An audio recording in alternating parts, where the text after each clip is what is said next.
Cuando piensas en la riqueza negra, probablemente piensas en Oprah, Jay-Z o LeBron. Pero mucho antes de que ganaran su primer millón, una clase oculta de élites negras ya había construido imperios. En una época de brutal opresión, crearon riqueza generacional a través de las bienes raíces, las finanzas y la industria, sentando las bases para el legado negro en Estados Unidos. Desde los primeros magnates que dominaron los sectores económicos hasta los herederos modernos que aún controlan poder e influencia, estas no son historias de gente que se hizo rica de la miseria. Son dinastías forjadas a fuego. Prepárense para descubrir la historia no contada de la élite negra original de Estados Unidos. Número 5. James Forten. Nuestro viaje comienza mucho antes, no en la Edad Dorada, sino cuando Estados Unidos apenas nacía con un hombre que nació libre en Filadelfia en el año 1766. Su nombre era James Forten y se convertiría en un gigante de la industria y el patriarca de una de las primeras y más poderosas familias negras de Estados Unidos. Su historia no se trata solo de dinero, sino de patriotismo, innovación brillante y un profundo compromiso con la causa abolicionista que se convertiría en la misión de su familia durante generaciones. Forten creció rodeado de la Revolución Americana. Con tan solo 14 años, se unió a la lucha por la independencia, sirviendo en el buque de guerra Royal Louis. Fue capturado por los británicos y retenido en un brutal barco prisión. Incluso de adolescente, su carácter era inquebrantable. Rechazó una oferta de una vida cómoda en Inglaterra y optó por permanecer como prisionero de guerra, leal a los nuevos Estados Unidos. Cuando finalmente fue liberado, Forten regresó a Filadelfia y se formó como aprendiz en el único mundo que conocía, la construcción naval. Trabajó en el taller de velas de Robert Bridges, donde se fabricaban los enormes lienzos que impulsaban el comercio mundial. Y fue allí donde el genio de Forten se apoderó de él. No se conformaba con los métodos tradicionales. Inventó un nuevo tipo de vela que proporcionó a los barcos mayor velocidad y control, un punto de inflexión en la tecnología marítima. Ese invento fue la clave de su fortuna. Cuando su jefe se jubiló en 1798, Forten compró todo el negocio y rápidamente lo convirtió en uno de los más exitosos de Filadelfia. En una época en que la segregación era ley, Forten era diferente. Contrató una fuerza laboral integrada por artesanos negros y blancos, que trabajaban juntos. A principios del siglo XIX, James Forten no era solo un rico empresario negro. Era uno de los hombres más ricos de Filadelfia, con una fortuna estimada en unos $100,000, una suma asombrosa que hoy valdría millones. Pero el verdadero legado de Forten no fue solo el dinero. Fue cómo lo utilizó como arma en la lucha por la libertad. Invirtió su fortuna en el movimiento abolicionista, financiando periódicos y apoyando a grupos antiesclavistas. La famosa Sociedad Americana Antiesclavista incluso se organizó en su casa. Su casa en la calle Lombard se convirtió en una parada importante del ferrocarril subterráneo, un refugio para quienes escapaban del sur esclavista. Esta misión por la justicia se convirtió en la identidad de la familia Forten. James y su esposa Charlotte no criaron a sus hijos para ser gente de la alta sociedad, sino para ser soldados en la lucha por la igualdad. Sus hijos se hicieron cargo del negocio familiar y continuaron con el activismo. Sus hijas se casaron con miembros de otra prominente familia abolicionista, los Purvis, creando una dinastía multigeneracional de activismo. Su nieta, Charlotte Forten Grimke, se convirtió en una famosa poeta y maestra que documentó su experiencia enseñando esclavos recién liberados después de la Guerra Civil. Cuando James Forten falleció en 1842, su funeral fue uno de los más multitudinarios que Filadelfia haya visto jamás. La familia Forten demuestra que la historia de la temprana riqueza de los negros es inseparable de la lucha por la liberación negra. Del norte abolicionista, nos dirigimos ahora al sur posreconstructivo, un lugar de gran peligro, pero para unos pocos, también de increíbles oportunidades. Número 4. Robert Reed Church. Aquí en Memphis, Tennessee, encontramos la imponente figura de Robert Reed Church, un hombre nacido en la esclavitud que se convertiría en el primer millonario negro del sur. Su historia es la de una persona que sobrevivió a una violencia inimaginable y tuvo el ingenio para convertir el desastre de una ciudad en una dinastía familiar.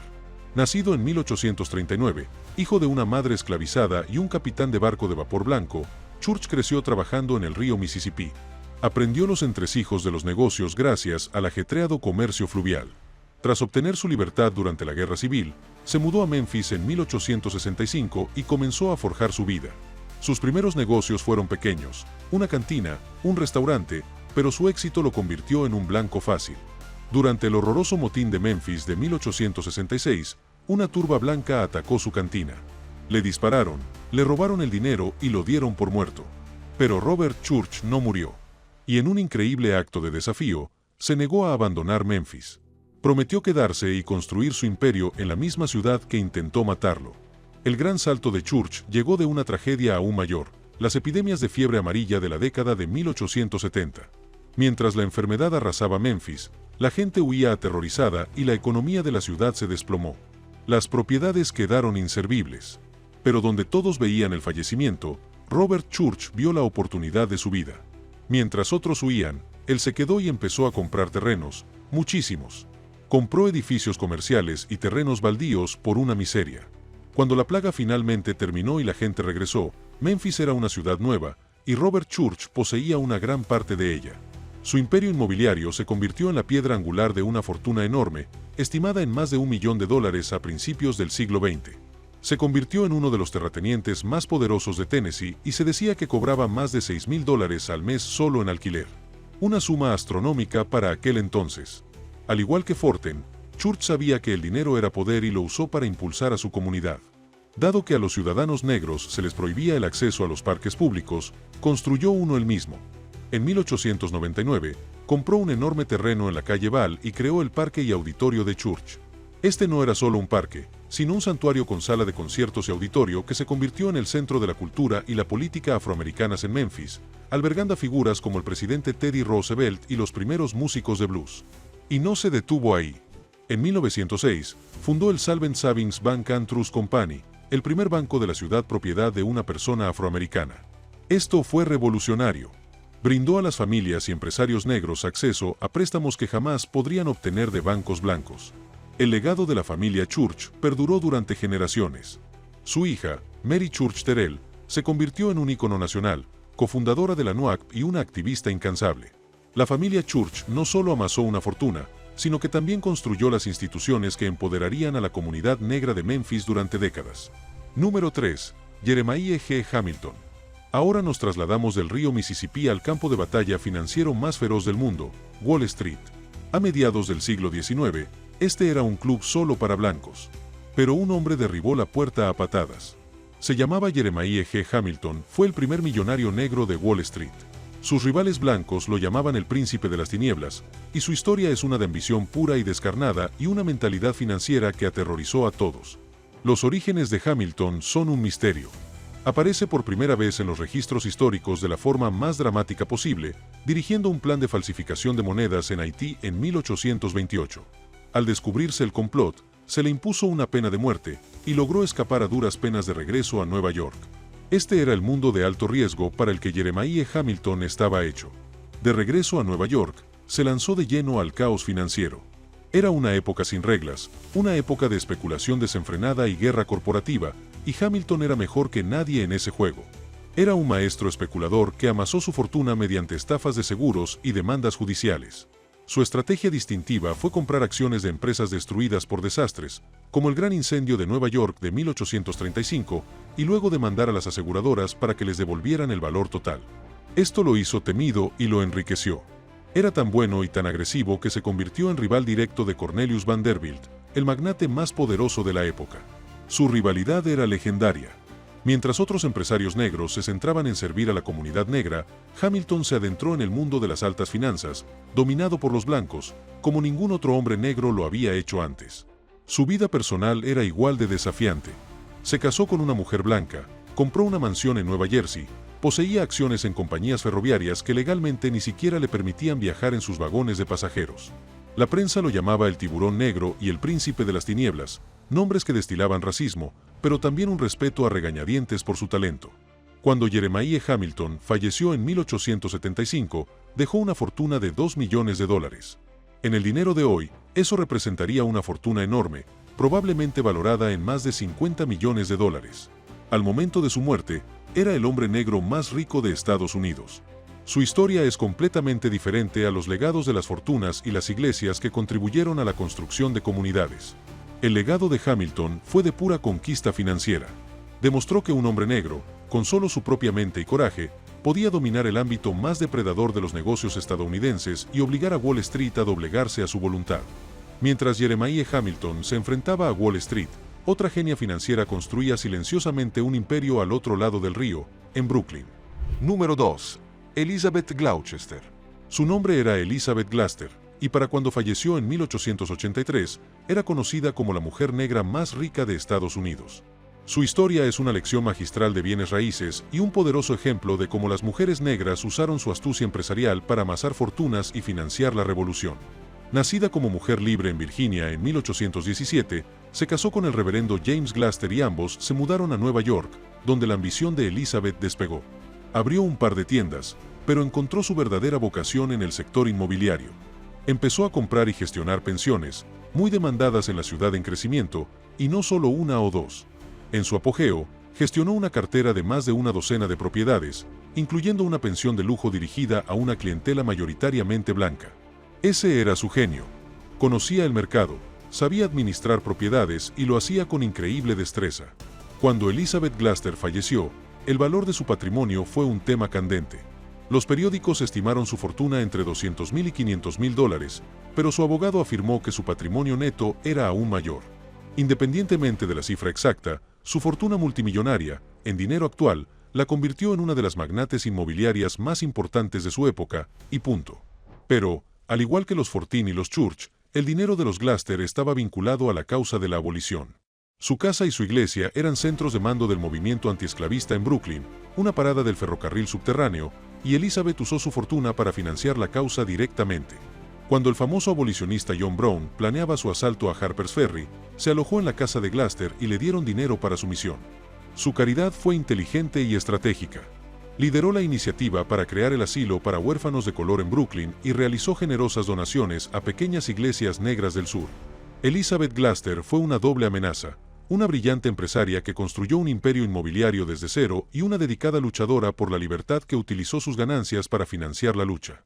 Su legado es un poderoso recordatorio de que detrás de los grandes hombres del movimiento abolicionista a menudo había mujeres igualmente brillantes y adineradas firmando los cheques. Número 1. Annie Turnbull Malone y Madame Corso J. Walker. Ahora nos adentramos en el siglo XX, donde el mundo empresarial negro estaba a punto de revolucionarse gracias a dos mujeres. No solo se convertirían en millonarias, sino que también brindarían a decenas de miles de otras mujeres negras un camino hacia la libertad financiera. Sus imperios se basaron en el cuidado del cabello, pero su legado se basó en la independencia económica. Hablamos de la brillante química Annie Turnbull Malone y su antigua alumna y futura rival, la legendaria Madame C.J. Walker. La historia comienza con Annie Turnbull Malone, una auténtica pionera que a menudo se ve eclipsada por su alumna más famosa. Nacida en 1869, Malone tenía un don para la química. A principios del siglo XX, desarrolló una revolucionaria línea de productos para el cuidado del cabello llamada Poro, que no utilizaba los químicos agresivos y dañinos comunes en aquella época. Como mujer negra, no podía simplemente vender sus productos en tiendas, así que se convirtió en una experta en marketing. Ella y sus asistentes iban de puerta en puerta, ofreciendo demostraciones gratuitas para ganarse la confianza de los clientes. En 1902, trasladó su negocio a San Luis y prosperó. Fue allí donde una mujer llamada Sarah Breedlove, quien más tarde se convertiría en Madame C.J. Walker, comenzó a trabajar como una de sus agentes de ventas. El éxito de Annie Malone fue increíble. Al final de la Primera Guerra Mundial, era multimillonaria. Algunas estimaciones sitúan su fortuna máxima en $14 millones, una cifra que hoy valdría cientos de millones. Pero Malone no se limitó a conservar su riqueza. En 1918, construyó el Poro College en San Luis, un enorme complejo que funcionaba como fábrica, centro de formación y centro comunitario, todo en uno. El Poro College formó a unos 75,000 agentes de poro en todo el mundo, ofreciendo a las mujeres negras un camino hacia la independencia financiera simplemente inaudito.